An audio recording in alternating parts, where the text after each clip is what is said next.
Picture this: the golden glow of summer 1976. There had been 669 hours of record-breaking sunshine. You can smell the coconut suntan oil and taste the melting ice lollies. For many, 1976 was the greatest summer of their lives. But then you walked into your kitchen, turned the tap, and nothing. Outside, the tarmac was so soft that parked motorbikes were sinking into the roads. In the hills, reservoirs had plummeted to just 10% capacity, revealing ghost villages that hadn't been seen in decades. And on ordinary suburban streets across Yorkshire and Wales, metal standpipes were being bolted to the pavement, one for every 20 houses. To understand 1976, you have to understand these numbers. Britain had 15 consecutive days where temperatures topped 32 degrees, a streak never broken since. Parts of the UK went 45 days without a single drop of rain. At the peak, around 200 people a day were dying who would not have died in normal weather. Over 16 months of almost no rainfall had been silently draining Britain dry before most people even noticed. This wasn't just a heatwave. It was a national crisis that forced the government to appoint a minister for drought and rush through emergency laws as the country came within weeks of completely drying up. Today, every time the sun comes out, the papers compare it to 1976. But they usually get it wrong. They talk about the heat, but they forget the queues for water every morning, the failed crops that cost farmers £500 million, and the sheer panic hiding behind those endless blue skies. In the next 10 minutes, we're going behind the postcards to tell the real story of the summer Britain ran out of water. Whether you lived through it, or you're hearing this for the first time, you'll soon see why no summer since has ever come close. So, if you love deep dives into the moments that shaped British history, hit that subscribe button and join us. Now, let's go back to 1976. The long dry build-up. Here's the thing most people don't know about 1976. The crisis didn't start in the summer. It didn't even start that year. Cast your mind back to 1975. The summer was warm and dry, not record-breaking, but noticeably dry. Then came the autumn, also dry, then the winter, barely a drop. Then spring 1976, still nothing. By the time June arrived, Britain's reservoirs, rivers and underground water supplies had already been quietly emptying for the best part of 16 months. For 16 months, more water was leaving than arriving, and nobody fixed the leak. The official records make for sobering reading. Between May and August 1976, England and Wales received just 140 millimetres of rainfall. The normal for that period is 278 millimetres, almost exactly double. In parts of the southwest, entire months passed without a single drop. The ground baked and cracked, ponds evaporated, and still, most people had very little idea of what was coming. The authorities weren't entirely in the dark. Water boards had been quietly monitoring reservoir levels since early spring. Some hosepipe bans had already been put in place in drier regions, but the scale of what was building, quite literally beneath the surface, wasn't yet clear to the public. At Haweswater in the Lake District, water levels had dropped so far that the ruins of the drowned village of Mardale Green began to reappear. Walls, field boundaries, a bridge, all of it rising out of the mud like something from another world. People drove for miles just to see it. They walked on a lake bed that should have been 18 metres underwater. It was a remarkable sight, but it was also a warning, and the worst was still to come. The heat streak. The 23rd of June, 1976. That's when everything changed. From that day, for 15 days straight, somewhere in Britain hit over 32 degrees Celsius, every single day. That streak has never been repeated in British weather records. Not in 1995, not in 2003, not even in 2022, when temperatures broke 40 degrees for the very first time. No other heatwave has matched those 15 consecutive days. At Heathrow Airport, thermometers stayed above 30 degrees for 16 days in a row. In Cheltenham on the 3rd of July, the mercury hit 35.9 degrees, a temperature that still stands as one of the hottest days ever recorded in Britain.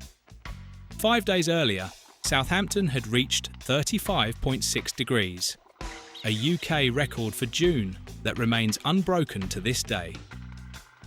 But here's the thing the golden memories leave out. Britain in 1976 was not built for this. There was no air conditioning, not in offices, not in shops, not in homes. The concept of dressing down at work was virtually unheard of, so men sat in suits and ties in sweltering open-plan offices, loosening their collars and getting very little done. People flocked to any cinema or restaurant that could advertise air conditioning, because those few places that had it became genuine sanctuaries. The roads melted. This isn't a figure of speech. The tarmac actually softened in the heat, and parked motorbikes fell over in the street because their side stands sank into the surface. Councils sent crews out to manage it. Some pavements had to be temporarily closed. And here is the number that changes how you see that summer. At the peak of the heatwave, around 200 people a day were dying who would not have died in normal temperatures. In Greater London alone, the death rate rose by 33%. These were elderly people, people with heart conditions, people living alone in top-floor flats with no way to cool down. Their deaths were real. They were just very quiet. This is the truth that sits underneath the nostalgia. We remember 1976 as a golden summer, and for millions it was. But beneath the ice lollies and the packed beaches, something serious was happening, and the country was about to run out of the one thing it needed most. Life on Standpipes. Imagine it's a Tuesday morning. You get up, walk to the kitchen, and the tap gives you nothing but a groan and a splutter. You check the bathroom. Same thing. You look out the window, and your neighbour is already outside in her dressing gown, clutching an empty washing up bowl, shuffling towards a metal standpipe fixed to the pavement. This was daily life for hundreds of thousands of British families in the summer of 1976. In Yorkshire, East Anglia, Wales, Devon, and parts of the West Country, street standpipes replaced household water supplies. One pipe for every 20 houses. You filled your containers in the morning and you made them last. Used bath water went into the toilet cistern to avoid flushing. Washing up water was saved and reused. The National Water Council took out full-page adverts in national newspapers advising people to bathe in no more than 5 inches of water and to share their bath where possible. The slogan "Save Water, Bath with a Friend" appeared on badges, t-shirts and posters across the country. The nation managed to laugh, even as it queued. But by late August, London had just 90 days of water supply left in its reservoirs. Leeds had 80. Read that again. The capital of the country had 3 months of drinking water remaining. The crops that failed that summer cost farmers around £500 million at 1970s prices. Food prices jumped by roughly 12% in the months that followed. The drought of 1975 to 1976 remains, to this day, the most significant drought in British climate records going back at least 150 years. The government's response was drastic. The Drought Act 1976 was rushed through Parliament, giving authorities sweeping new powers. Hosepipe bans became law. Enforcement patrols toured residential streets. Businesses were ordered to cut their water usage. Farmers, many of whom relied on private boreholes rather than main supplies, found those boreholes running dry. Some livestock died. Rivers ran completely dry. The Don, the Sheaf, the Shire Brook in Sheffield, all reduced to cracked mud and exposed stones. Ponds emptied. Fish died in their thousands as water temperatures rose and oxygen levels collapsed. And then the government did something it had never done before and has never done since. It appointed a minister for drought. Dennis Howell, a cheerful Labour MP from Birmingham, was handed the job on the 24th of August. His brief was simple: solve the water crisis. Emergency plans were drawn up. Importing water by tanker from abroad was seriously discussed. So was cloud seeding, the idea of artificially triggering rainfall. Britain was, in every sense, scraping the barrel. And then, within days of Howell taking office, it started to rain. The rain returns. The drought broke in the last week of August. Thunderstorms rolled in from the Atlantic. Then September arrived, and it simply didn't stop. September 1976 became the wettest September since 1918. Some areas received 2 inches of rain in a single day. The problem was, after 16 months of drought, the ground had become so hard and compacted it could no longer absorb water properly. It ran straight off. Streets flooded, fields turned to rivers. The parched earth had forgotten how to drink. In Polperro, a quiet fishing village on the south coast of Cornwall, the evening of the 24th of September turned catastrophic. A torrent of rainwater gushed through the narrow streets with terrifying force. A man was swept out to sea and never came home. The same country that had been begging for rain 6 weeks earlier was now being overwhelmed by it. Dennis Howell, the Minister for Drought, was swiftly rechristened the Minister for Floods by the press. He reportedly joked that he'd done his job rather too well. Britain laughed, but the truth behind the joke was harder than anyone quite wanted to say. The infrastructure had failed in the dry, and now it was failing again in the wet. The lesson of 1976, that Britain was simply not built for weather extremes, had been written clearly across both seasons. It would take decades for it to be properly heard. Legacy and reflection.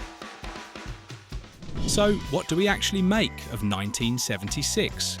For those who were children that summer, the memories are vivid in the best possible way. The school holidays felt endless. The sky was always blue. You played outside until it was nearly dark, came home sunburned and happy, and fell asleep to the sound of a warm breeze through an open window. The sensory memory is extraordinary. The smell of dry grass, the stickiness of a fab lolly, the creak of a vinyl car seat on a long drive to the coast. Those memories are real, and they deserve to be celebrated. But the full story of 1976 is bigger than the nostalgia. It is a story about a country caught completely off guard by a slow-building disaster that had been visible for months before it struck. It is a story about ordinary people who queued at Standpipes, saved bathwater, shared lollipops with the neighbours' kids, and kept going anyway. Quietly, stubbornly, cheerfully getting on with it. That is who the British people were that summer, and 1976 became something more than a memory. It became a benchmark. Every time the British summer gets warm, every time a weather presenter gets excited about temperatures over 30 degrees. The comparison follows immediately. In 2018, in 2022. Always the same question. Has this finally beaten 76? In 2022, Britain recorded temperatures above 40 degrees, something that had seemed unthinkable in 1976. But even then, even with those extraordinary numbers, the 15 consecutive days of 32 plus degrees was never matched. 1976 holds that record still. Maybe it wasn't the hottest summer by every single measure, but for the people who lived through it, who queued at the standpipe in their dressing gown, who watched the reservoirs empty, who kept a jug of water by the sink just in case, it will always be the longest, driest, and most unforgettable summer this country has ever seen. Were you there? Do you remember the standpipe on your street? The brown lawn your dad gave up trying to save? The radio playing in the garden while the ice lollies melted faster than you could eat them? Or maybe it's your parents' story, the one they bring up every time there's a heatwave forecast and the newsreader mentions 1976. Either way, I want to hear from you. Drop your memory in the comments below. Where were you that summer? What's the one thing you remember most? Because this story belongs to everyone who lived through it. And the comments on this one are going to be brilliant. If this took you back, give it a like. It really does help. And if you want more stories like this one, the moments in British history that shaped who we are, then subscribe. There's plenty more where that came from.